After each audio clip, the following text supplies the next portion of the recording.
Welcome to the First State Kopites podcast. It's episode 20 of season 3, podcast for Liverpool supporters in Delaware and friends of those Liverpool supporters. Thanks for listening on your preferred platform. And I'm sure we'll say this more than once during the episode, but happy holidays to our 5 viewers and our 3 listeners. Actually, we have a few more than that. My mom stopped listening, by the way. She said the last episode was shite. You should get rid of me. That explains last week's dip.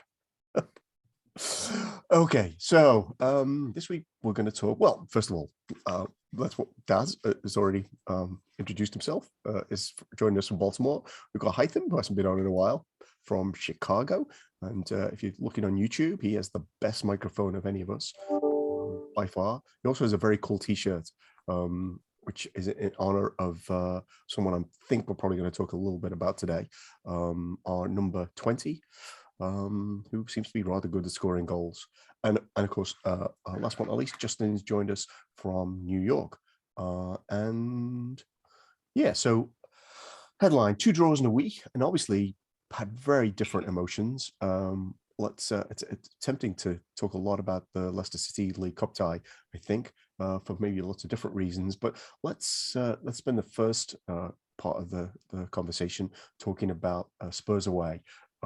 If you didn't see it, it took place on Sunday, December 19th, and Liverpool came away with a 1 point after conceding a disappointing goal to Son late in the game, and then losing, I think, their first red card in 2 years when Andy Robertson was sent off. So I am going to go around and we're going to touch on the Spurs game. I have not touched on any of the controversy, of which I think there was plenty, but I'm going to leave that to. I'm going to start with Haitham. Where do you want to go first? VAR, Tierney, Kane? How about it? So I'm gonna talk a little bit about I'm not going to talk about the game itself. I'm sure there's going to be a lot of conversation about it, but this is the first time in a long time I watch a lot of footy commentary, and this is the first time, like I said, in a long time, where all pundits across the board were criticizing the refs and VAR. Just like, what the heck is going on? It's one thing. The only time I don't watch or listen to punditry is when we lose. I just turn it off, like it never happened that same day. But right after that match, I watched, MOTD, Premier League TV, ESPN, NBCSN, and they were all just flabbergasted with the decisions that were made against us. I know there were other phony calls for a Tottenham penalty when Ali, decided to throw himself on the ground when he basically knew he was losing the ball. But no one talked about that. Everyone talked about the Kane's foul on Robertson, the penalty on Jota that was not, even looked at, and yes. So basically, it was kind of it took the sting away from the loss, saying that, not that it matters anyways, points wise, standing wise, but it took this thing away to hear people actually say this has nothing to do with fandom. It has nothing to do with who is playing what. It has to do with how incompetent the referees in the Premier League are. And I think we talked a lot, in our chat group about different leagues. And the comment that I'm going to reverberate is the fact that you don't see that much scrutiny in any other sport, at least from my perspective. I don't see that much scrutiny when it comes to refereeing. Yeah, you might have your eventual, bad call and all of that stuff, but it's not as prominent as in the PL, which is kind of mind-boggling to me. when it comes to the PGMOL and how they always jump on defending the refs and with just idiotic statements. So yeah, a little ramble, but that's the one thing that I got out of that game. On top of the result, when it comes to the result, I'm just gonna go on this. I'm gonna say one thing. We're only 3 points behind City, so it's not like it's the end of the world. We're still gonna play them. Chelsea is still gonna play them, which I'm not expecting a lot anyways, just because of the form Chelsea is in. But yeah, I mean, I'm not really worried about the result where we stand today on the table. But yeah, the referee in. It was weird because usually I find that all of those people are trying to sanitize what has happened, and it did feel like for once that they were all on board.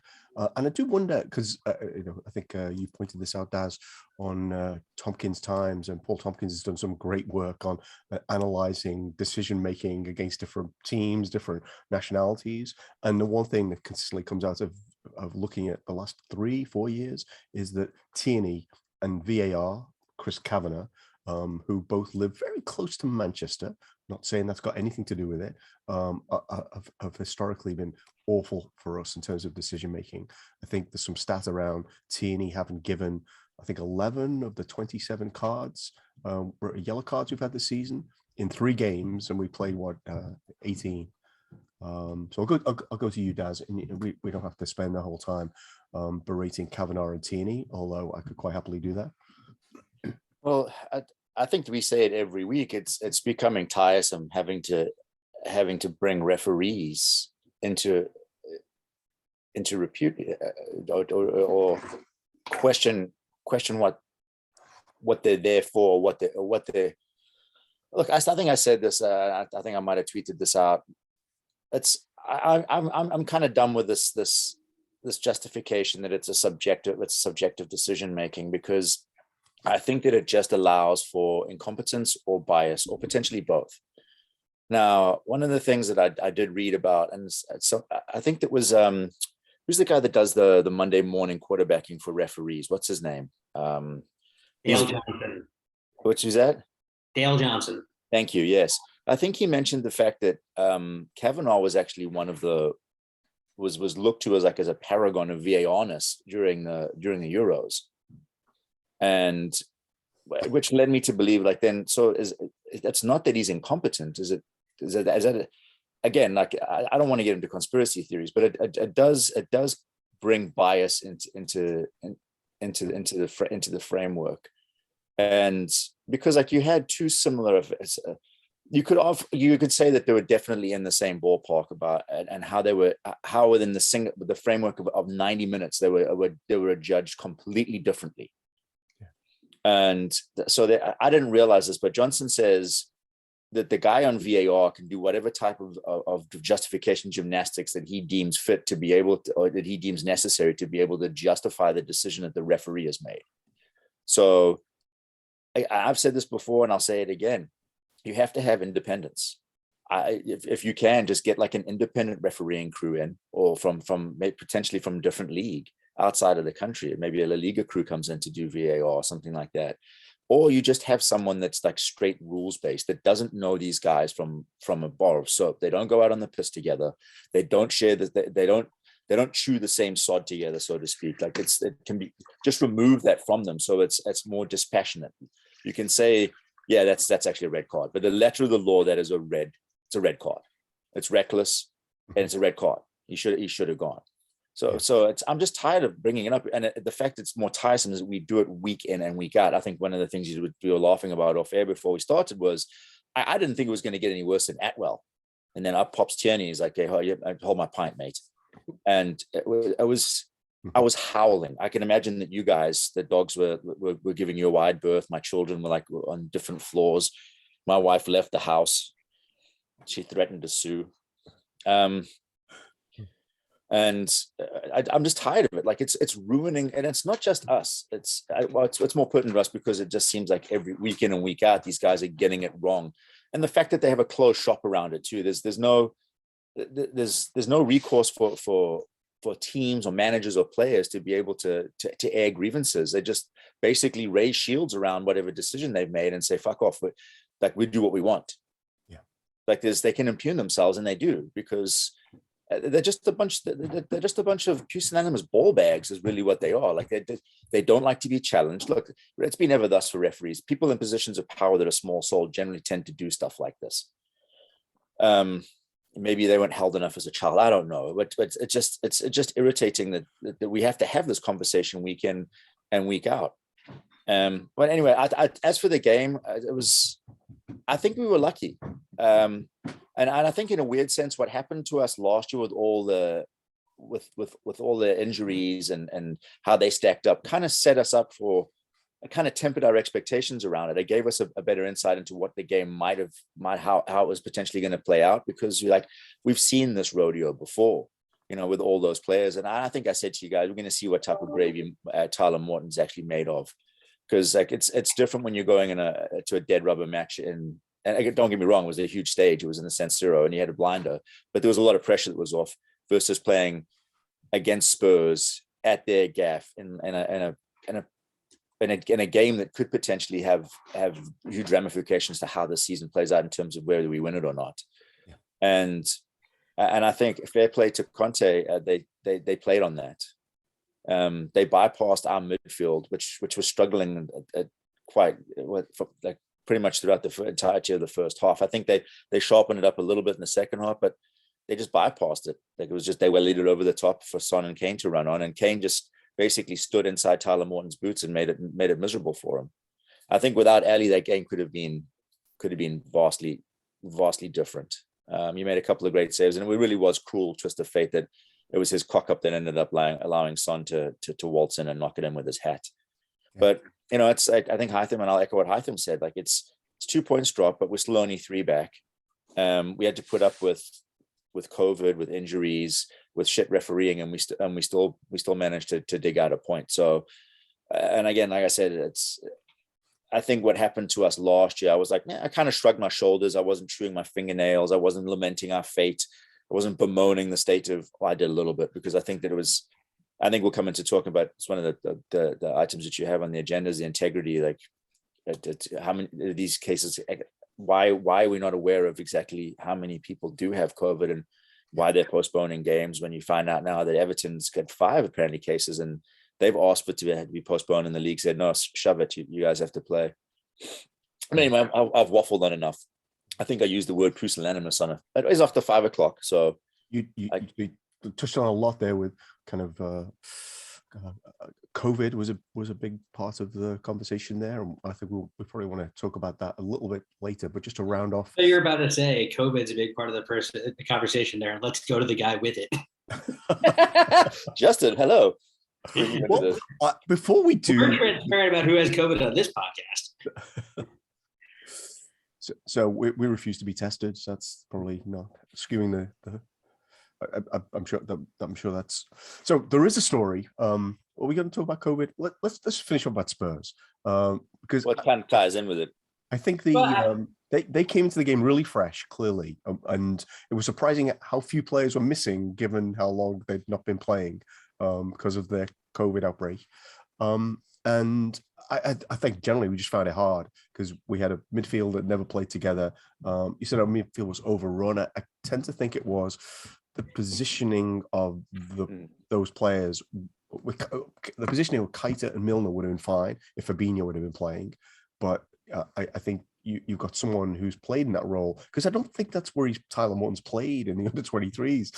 By the way, I think he came into the team and played the role in the League Cup tie, and they decided we'll give it a whirl, which is obviously very different from playing in a stadium with a team that's been rested for 2 weeks and let's say a compliant refereeing combination. Justin. I mean, with regards to the refereeing, it's very obvious to me of one thing that pisses me off more than anything. The idea of calling it that it can't be a foul because Andy Robertson jumped. It's like results of what the player being fouled doesn't make it any more or less of a foul. Like, that's just not how the concept of a foul is supposed to work. As for as we get like they had the same tactic, but they kept burning us throughout the game, which, as you pointed out, it was due to the midfield that just hadn't played together. Morton isn't a guy who's going to be a reliable anchor of a midfield in his, I don't know, second Premier League start against Spurs, who are, as much as we like to laugh at Spurs, and they are kind of laughable and worthy of some derision, they're still probably a top 30 side in world football. Like, they're very good. And that's a challenge for our experienced players as well, to a point. It's definitely gonna be a challenge for a kid like Tyler Morton. And they just kept breaking on him because he didn't know where to position himself. We had two things that really helped us out there. One, that Ibrahima Konate looks like he might be Virgil the next Virgil, because he's big, he's fast, he's great on the ball. He has the exceptional positional awareness, and he's just great. And we also just have a front line that can score goals. Like, those things helped us out in this game. I mean, granted, I guess Robertson scores one, and Jota just can't be stopped at the moment. But it was one of those games where I don't even know how I analyzed the performance in this one, because the only thing that was important the second you saw that midfield was like, just get a result. And I think a draw, considering how that game went, and then after Robertson getting sent off, fine result. I'll take it. City dropped points to them, all 3 points to them. We took one. That's we're up on them from that point of view. So, that's all you learn from it. You move on. Yeah. Don't know there's too much more to say about Spurs, but clearly we had another draw yesterday. We're recording this on the 23rd of December against Leicester, which felt just a little bit different. So Leicester, another team who had a COVID outbreak, not much transparency about that. Wasn't expecting them to show up with a full team. Assumed that some people might be still out with COVID, but apparently not. This is pretty much their best 11. And they certainly managed to create some great chances. But I really think something they did pissed us off, which really contributed towards that second half performance. Go to you first, Haitham. How much did you enjoy that, especially when the Jota penalty went in? A lot, tremendously. This felt different. This did not feel like the 4-4 draw last year when Origi scored, like in Against Arsenal. Oh, the 5-5? Yeah, 5-5. Yeah. This felt different. This felt different. Even, going back when, the first team was playing in Qatar for the Club World Cup or whatever, World Cup, when we had to play the kids. So the reason why I'm mentioning that is I looked at the starting lineup, or I got the notification. I'm just like, okay, so this is basically, they're giving up, even though the night before I watched Pep's press conference, and basically he was saying, we're in it to win it. We want to make it a cup night. And then I saw the starting lineup, and I was just like, okay, maybe he was just talking to the camera or whatever. But it felt different. I know there were a few first team starters, but again, no Salah, no Mane, no Alisson. Obviously Virgil, Fabinho, and Thiago are out because of COVID. So and then I looked at the Leicester starting lineup, and it was the regulars minus some people, some players that were either on, I don't know what they call it, COVID reserve or whatever, or the COVID list, and it was injuries. Sorry, Haitham. It was Barnes and Castagna, and I thought they said they were injured. I didn't think it was anything to do with COVID. Right, and what's his name? The center back was out too. And he was definitely injured. Yeah, Johnny Evans. Evans, yeah. But I mean, looking at their team again, it's not even lots of starters. Some of them I know were misplaced to fill in for the absence of others, and I was just like, well, there has to be a miracle. if we are going to get a result based on the starting lineup. And then, obviously first half and the goals that they scored and how easily they could get through. I thought the pair on the right-hand side, Bradley and Nico. Nico, they just could not, play together for so, obviously they've never played together, and then the inexperience. So that was a little tough to watch, I guess. I wasn't expecting them to win, to be honest. But then halftime and the changes, I was like, okay, something's gonna happen, and it was great to watch. Obviously, the chants from the Leicester fans were a little. I don't want to use a word out of context or a harsh word. Yeah, there would be a word. Does it begin with the letter C? Because that's the word I'm thinking of. No. But yeah, so many reasons, and obviously, just Jota's penalty at the end, I guess, and his reaction afterwards just expressed my feelings perfectly. I think, Daz, you shared the video of him telling them to F off or whatever. And it was funny because they were right behind, the goal. So that was very satisfying to watch. Yeah. So I hadn't appreciated till you said the video how invested. Well, it seemed to me that they were pissed off at conceding 3 goals to Leicester, and like that's where they made all the halftime changes. But I'd not appreciated that how much it might have gotten to the Liverpool players whenever they were chanting. Some like so well, they were chanting about food poverty, weren't they? Which is feed the Scousers. That's what they were under any circumstances. I do think it's weird a way. Well, this is a whole other conversation, so I'm going to come back to the game. The whole other conversation in my head is that I do think it's weird that I can't think of, I'm biased, but I can't think of another team that gets so much abuse from opposing fans about being poor or whatever the deal is. And half these people come from the poorest areas of the UK, like Wolves and Newcastle, and Leicester's not exactly, full of palaces. But and then when we complain, like we're the victims, right? It's like, Yeah. So I'm going to go to you, Daz. I don't know where you watched it, but which was the high point? The penalty misses, the Taki Minamino goal, the Jota penalty.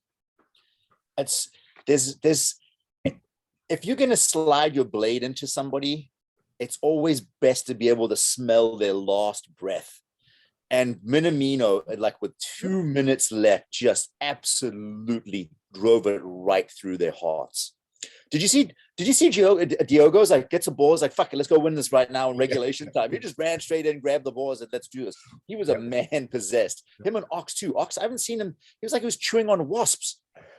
He was just, and this is actually now my favorite incarnation of Ox. The angry Ox is the best Ox. Is he banged that one, and I questioned some of his decisions at the end of the game. They're blasting them in, like trying to take pings from outside of the stadium. But I was super excited about like kind of seeing. Yeah. I hate to say it's the renaissance of Ox because there's been so many false dawns with him, but it just seems now like he's finding a rhythm. He's finding his groove. Like I know that Justin, you love like a guy that takes a ball and drives it forward instead of passing it forward. He progresses the ball through movement. And yesterday he's like, all right, boys, on my back for the first half. I got this. It was wonderful to watch him. And then Diogo came on and he's like, look, I'll have a bag of those wasps too. And it looked like he chewed on them the whole way through the game too. He was a man possessed as well. Yeah. And I think something that had to do is like, these assholes are chanting about poverty. And frankly, it's boring now. Like, does everyone come to Anfield and start chatting the same wham? Because like it was Newcastle, Wolves, Leicester. Like you said, like these aren't necessarily like Shangri-Las. It's like gold is not flowing down the middle of the freaking avenues. So it's dead boring, really. It's like, come on, come up with something else. Like and then they heard the Tory chant coming back their way. There was so much awesomeness about that game yesterday. Like for me, it's probably my favorite game outside of us beating Barcelona 4-0 at home, because you could feel the atmosphere. You could feel how electric that atmosphere was. It was like a proper, like under the floodlights cup tie. and it's a shit cup, and against a shit team, and we were shit in the first half, and then we just like we haven't been beaten at home yet, and I think that record must have been in a couple of people's heads, like no, this isn't happening. Because my dad said to me, he's like, look, you get rid of Kometio, put on Jota, you're gonna have to get Morton off the pitch, shore it up, maybe put Milner in there. Everything my dad said that they should do, he did, and we just came out there and like they couldn't get the ball off of us. Yeah, granted, like that Dewsbury, what's his name, Dewsbury Hall, he had a good opportunity to make it 4-2 at one point, or 4-1, I think was at that point. Was it 4-1? It was a good save from Kelleher. But I thoroughly enjoyed that game. Like, as I saw the lineup, I was the potential to go sideways here, and I was like, when I just hate seeing Jamie Vardy score against us, the rat-faced twat. Was he a twat-faced rat? Whatever, either one. I guess they both were. Goals now, man. Hey, they're meaningless goals now. Dude, and he didn't touch the ball for the last 20 minutes. He was absent. He was invisible, which made me even more happy. Like, there was so many great things to take away from that game. And then Jota at the end. You ever watch the haka? The way that the tongue comes out, like his tongue, like almost wrapped underneath his chin. And it was almost like a little Jota haka when he's running across. He's like, "Give me some of this." Come on, then. Fuck off. Like just a look on his face, because he like, I don't know if you guys clocked this, but he actually made the referee get the ball for him, because Schmeichel was like just dropped the ball in front of him. I did see it, yeah. And he's like, "No, I'll just stand right here." So Medley had to go pick the ball up and give it to him. He's like, "Have a bit of that, you pillock." Oh, it was like there's so many great parts about that, and some guy online was like, the guy next to me got off after like a couple of minutes before regulation ended. He's like, "Why do people do this? It's us. It's at home. Yeah. Like we're never too far away from a miracle. It's just like these people follow us around. It's like sprinkling of miracles at Anfield." Hopefully, the guy was headed to the pub to watch the penalties on the television. I didn't watch them. I can't watch us take penalties. So I was on my phone because I was up and about, and I put my phone down, put my hands over my ears, and walk away. It's worked for me so far. Oh, so this was different because I'm still on the. I think you win £100,000 or something for winning this tournament, which is a fraction of what you get for winning one of those Champions League group games. So I was still on the page of like, hey, we came back. It doesn't matter. Penalties don't matter. But then when we won, it suddenly seemed to matter. It was kind of weird. I did. There were lots I don't like about Leicester. I mean, they're very much a Middle England team, and I think I can't. So I used to think Vardy was easily the most dislikable person on their team, but Maddison and Schmeichel, I think they're both up there. Like, Schmeichel's time wasting is just. I mean, it defies logic. How did Casey came on? When Casey came on, Maddison, he tooled Maddison like 4 or 5 times, and then he just puts the cherry on the top of the nutmeg, and then he scorpion kicks him on the way by. What an absolute asshole! The knee slide. Yeah. Also, just look at who Kasper Schmeichel's father is. Where did he play? What did he do? How long was he there? We're not supposed to like him. I mean, if we're talking also like, so in a departure from my usual desire to try to take things 90 minutes at a time, I'm going to actually give into narrative for a moment. I love any time. There have been a lot of miracles at Liverpool Football Club. And last night was the first one that Brendan Rodgers had ever played a part in. Oh, feel an episode title might be in there somewhere. Oh my God, there's so much shade. Yeah. I mean, for that asshole.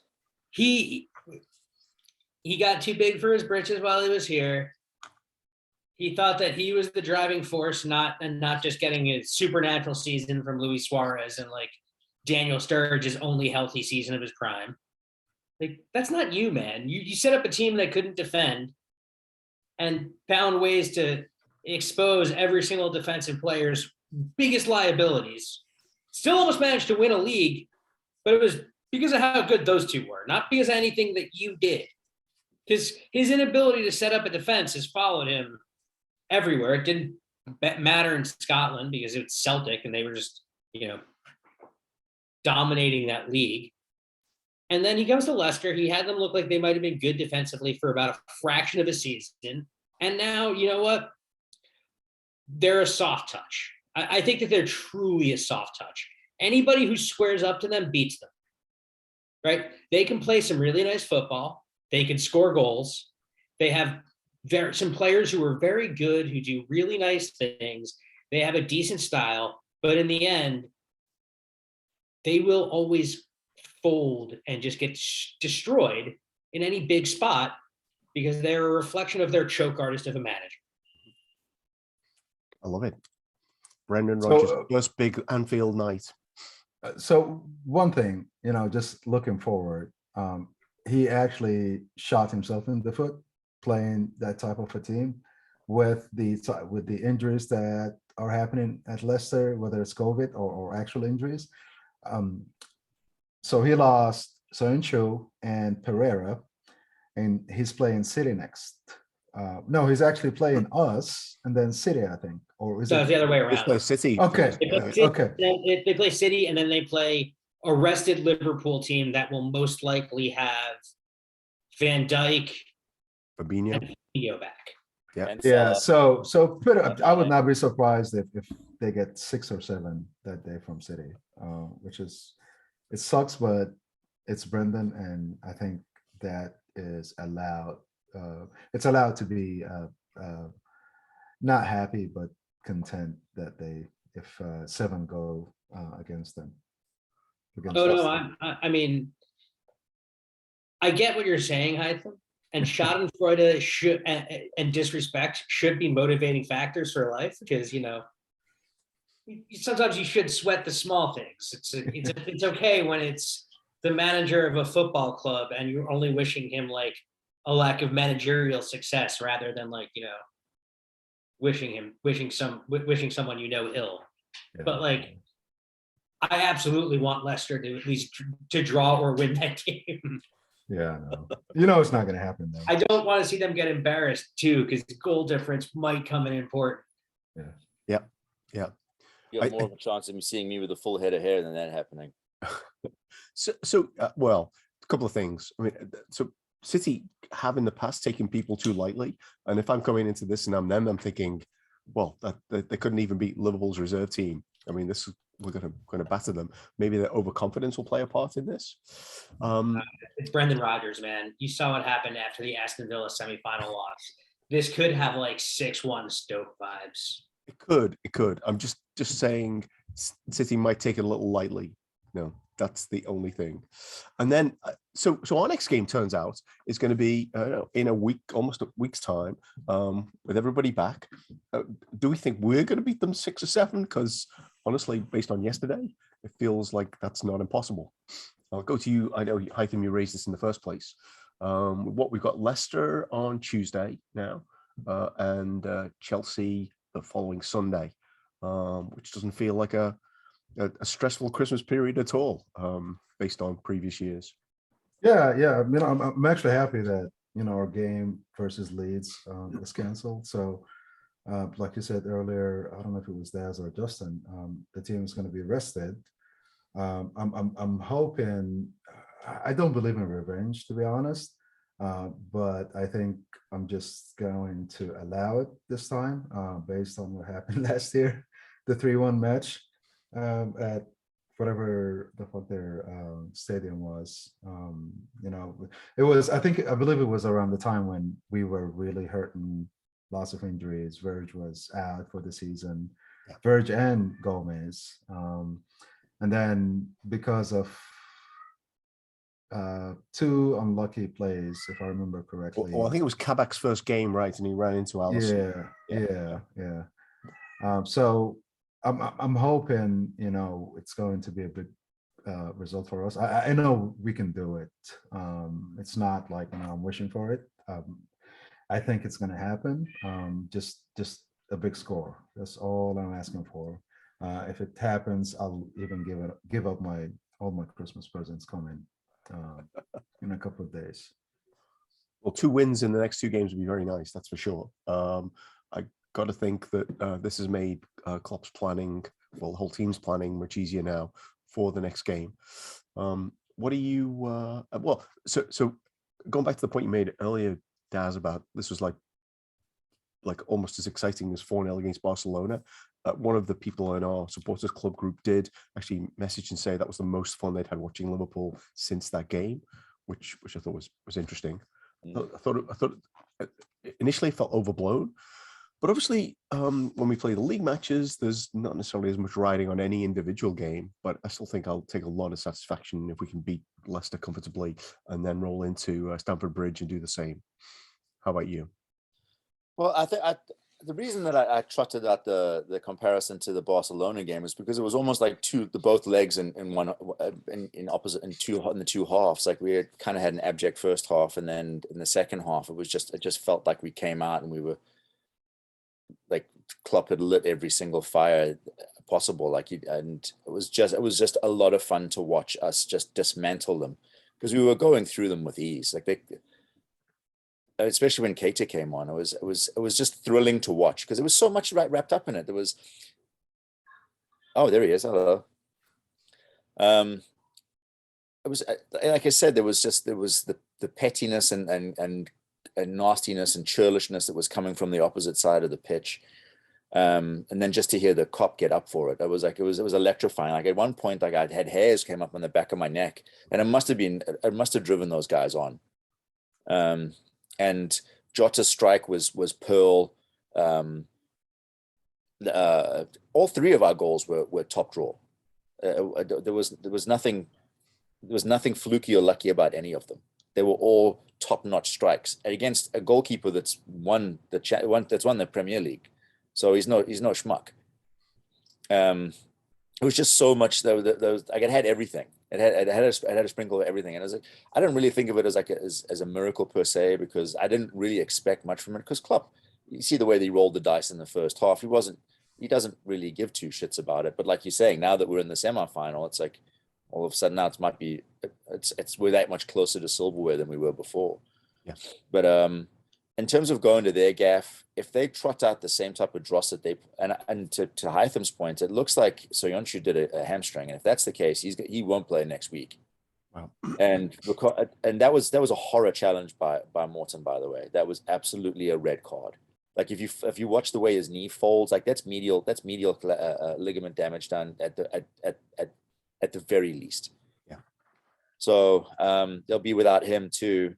I'm not sure if Johnny Evans is going to be back and fit. And even if he does, he's going to get embarrassed. Because because how tall is Jota? 5'10", 5'11"?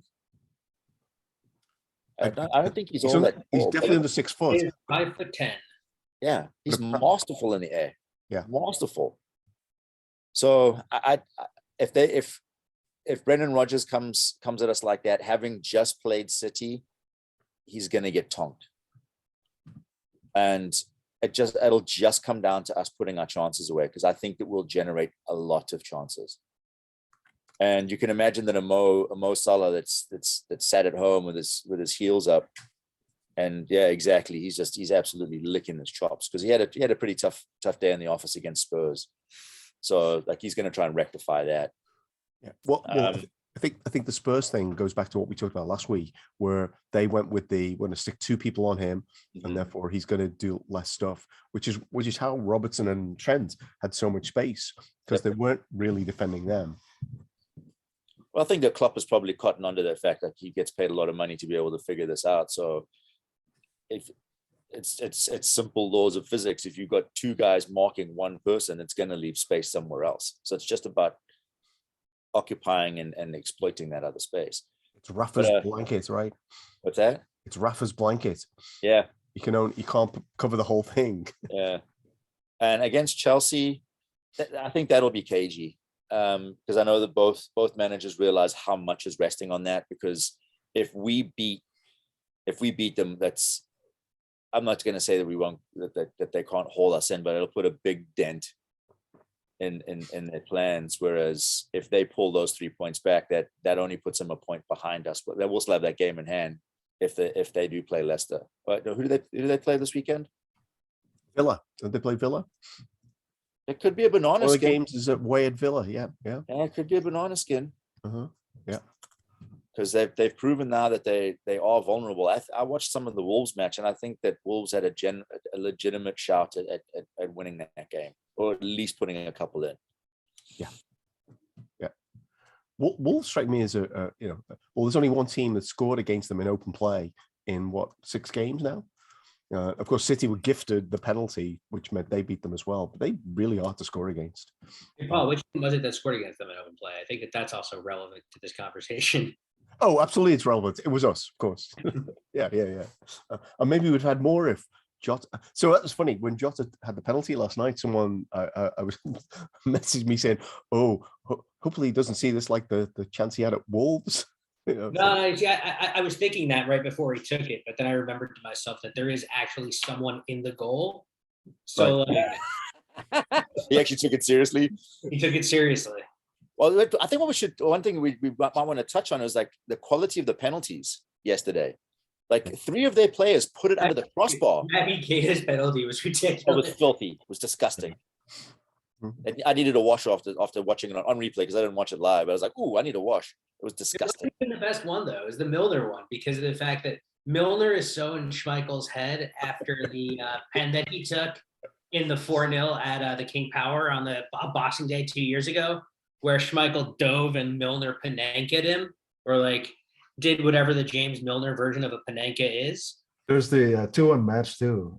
Yeah. So like at Milner moved Anfield. him to his line yesterday. Like Schmeichel didn't move for Milner's penalty. He just like he glitched. It was great. James Milner is for a boring guy. He's got the most varied penalty deliveries possible. Yeah, I only remember him missing once as a red. I'm assuming he's not missed against Schmeichel in his whole. Southampton, wasn't it?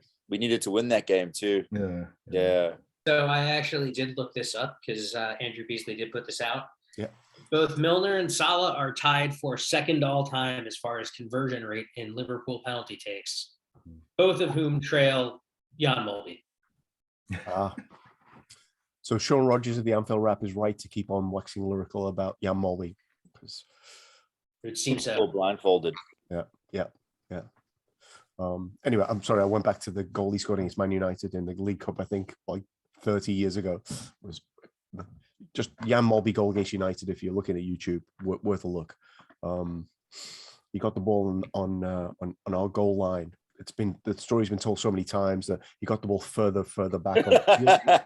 He was in actually on the halfway line. He picked it up on like our side of the center. Right. Yeah. He took his tracksuit off in the crowd. It was a damn fine goal, even if he only got it on the halfway line. Okay. So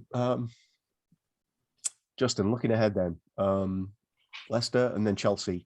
What are you expecting from the Chelsea game? Let's do that. So I think we're going to beat Chelsea because I think I think for Chelsea we're finally going to see in a huge game the starting midfield of Fab, Thiago, and Henderson, or Fab, Thiago, and Naby. We're going to see one of the, assuming everything holds and nobody picks up an injury against Leicester. I think we're finally going to see that, and I think in a huge game that might actually really come, because I mean, we actually have seen it against Chelsea for 45 minutes. It's just that it was against 10 men. Yeah, which is not our best 45 minutes. No. Okay. And I think that I think we have a real strong chance of beating them. Not necessarily badly, but a 1-0 will do it there. On the other hand, my prediction for Leicester, pain. Well, hopefully so. Well, so my hope is City don't beat them too badly, because then they just might decide to throw 10 men behind the ball, even if that's not what the coach wants. Okay. I think we've got a few minutes left. Let's do a kind of one more round on, and you can pick whatever topic you want. Clearly, Klopp and Pep Linda's got what they wanted with the Leeds postponement, because now we've got a decent interval between games. I'm not sure they'd like it to happen this way. Going forward, so we've got AFCON. So Salah and Mane's last game. Salah's certainly last game. Mane, I don't know if I've heard about this, will be available for the Chelsea game. Looks like we've got pretty much a free hit at the League Cup semi-finals, because in between those two games is Shrewsbury and the FA Cup, where I'm sure he'll play an even more diminished team than he plays in the League Cup. So that's going on.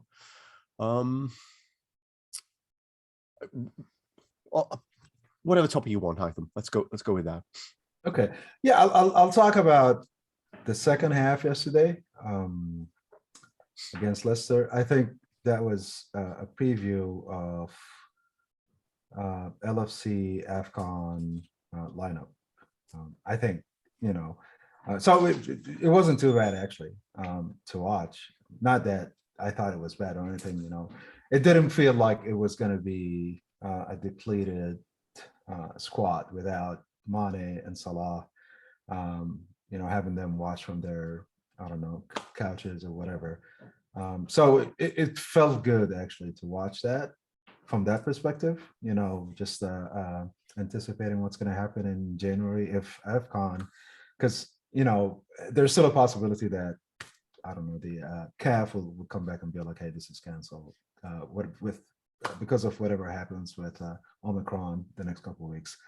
But even if it takes place, I don't think it's going to be what people are fearing nowadays, that, it's a pivotal time of the year and all of that stuff. I think we'll still have enough to, get points and beat people. I like the sound of that. Yeah, I mean, there's lots of reasons why AFCON shouldn't be taking place, but I'm not sure that the people who are making the decision are necessarily incentivized to make the right decision. Well, they're incentivized, all right. Right. Yeah. Well, I say incentivized to make the right decision. That's a different thing.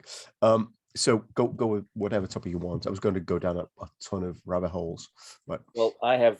The one that I want to talk about is the justification for why they decided not to give Diogo Jota, who basically looked like he got whiplash as a result of that challenge. You see his head snap back as he just got emptied.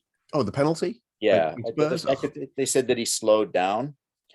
Again, I think that's why Klopp's lament was like, have you ever kicked a football like in anger in your life inside of a box trying to take a shot? Yeah.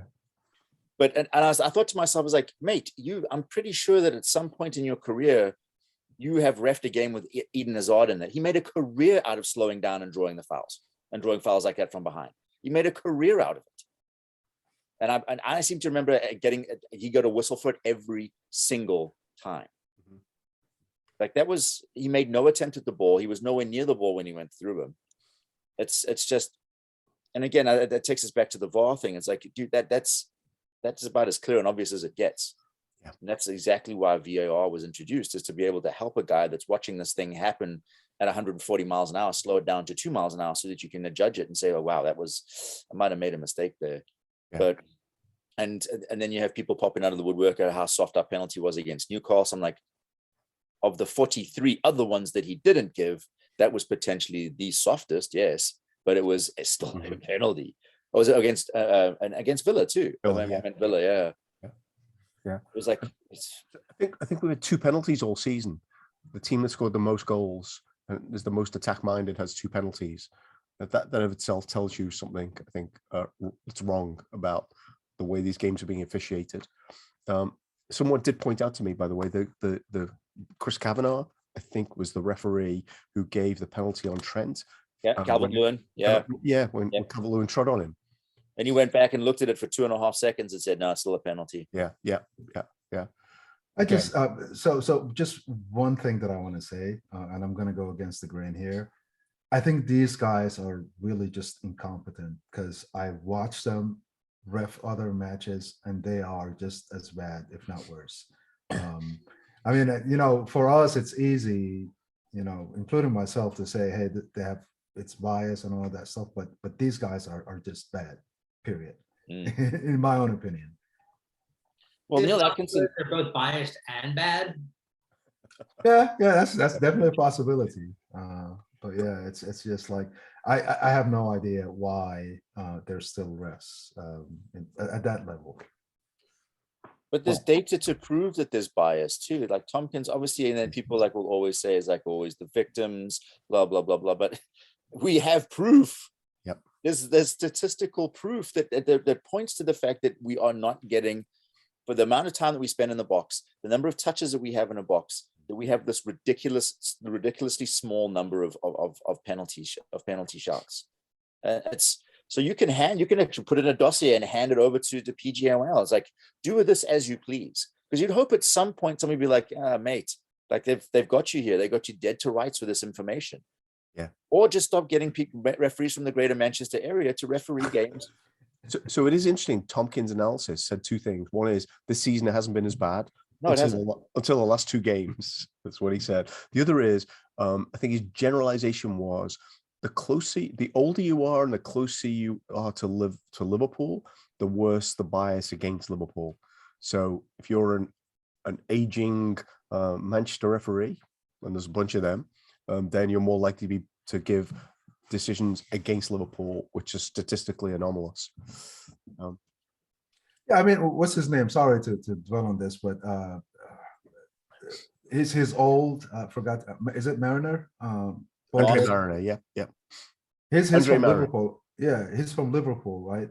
No, Mike Dean is the only referee. Mike Dean. Yeah. Mike Dean. Yeah, I mean, some of his decisions are ridiculous too, especially when it comes to booking people. I have a solution for this. Only Plymouth Argyle fans should be allowed to ref games. It's so far from every other club in England. Shout out to my uncle. He's a Plymouth Argyle fan. Basically, like they're so far from any Premier League team. They don't have any natural rivalries with a Premier League team. Just get me 60 Plymouth Argyle fans, and I guarantee you your league will be less corrupt. Or even take them to Scotland. Let them ref over there for a year and bring the Scottish referees from the Scottish league. See, Justin, there is something that kind of supports your case for this, because Michael Oliver, I think everyone would agree, is the best English referee. Is from Newcastle. He's a Newcastle fan. Doesn't referee Newcastle or Sunderland games. Newcastle's a long way from everywhere else in England, by the way. Not quite as far as Plymouth. But. Yeah, I mean, like, wasn't one of Darwin's theories about evolution is that part of the way marsupials came across is because of geographic isolation from other sets of mammals around the world. Like, this same thing can apply to referees. That's great. Don't koalas have herpes? Aren't they dying? They have a version of koala herpes that are thinning the herd rather rapidly. That's what I wish Paul Tierney had. Fucking koala herpes. This took a turn. We did not talk as much as I thought we were going to about COVID, and I'm going to ask Justin to kind of finish us up here. But I really just upset about the lack of transparency in the Premier League, apart from our own team. And to be fair, Leeds are not far behind us, because the game postponed on Sunday, on Boxing Day. They have talked about the fact that they have a number of cases, but all of the people who have cases are vaccinated. That's not a statement I've heard from very, very many other teams. What's your take on going on or what's not? I'm not a very deep conspiracy theory guy, but I actually do think that Spurs, considering their lack of transparency, could be potentially accused of potentially not giving a lot of facts. It could have been like, 2 under 18 players to just give Conte more time to actually, in some way impart the tactical structure to the players. Yeah. Time will tell with that. We'll see how cohesive they are tactically and whether or not I'm just coming up with a conspiracy theory or if it's true. But at the same time, I think that there's definitely, like, the lack of transparency is bad. I don't necessarily think that you need to say every single player who's got COVID, because I'd imagine where some people do want to have like their medical privacy upheld. It makes sense. I think that that's completely fair. On the same token, I do think it's incumbent on the teams to say, a rough character of who has COVID, i.e., is it first team players and first team staff? Is it other people in the building? And to also point out whether or not those people are or are not vaccinated, because I think we're at the point where you actually really have to prohibit unvaccinated people from doing certain things. Your Klopp is dead correct on this. They're a danger to us all, and you shouldn't. It should be a requirement of a player that you have to get vaccinated. Also, sadly, I will point out that another former Red has also shown himself into the vaccine conspiracy vortex. don't follow Ricky Lambert on Instagram. Do not do it. Oh dear. See, Dejan Lovren, and this is how you know it's fucked up. Dejan Lovren likes everything that he posts. Yeah. Wow, that's a disappointing note to end on. But because we're all going to end now. We should say what an exciting week in terms of qualifying for the semi-finals of the League Cup. Doesn't feel like a very exciting when I play it back that way. But anyway, it was an exciting game. We've got a game next week on Tuesday and then following Sunday. We will be back, I think, after the Chelsea game to chat about how the Reds are doing. And hopefully we'll talk about a couple of wins because we'll have Virgil and we'll have Fab and all those people back. Thanks, Daz, Haitham, Justin. Great to see you. Happy holidays, everybody. If you don't follow us already, please follow us on Twitter. We will not be retweeting anything from Ricky Lambert.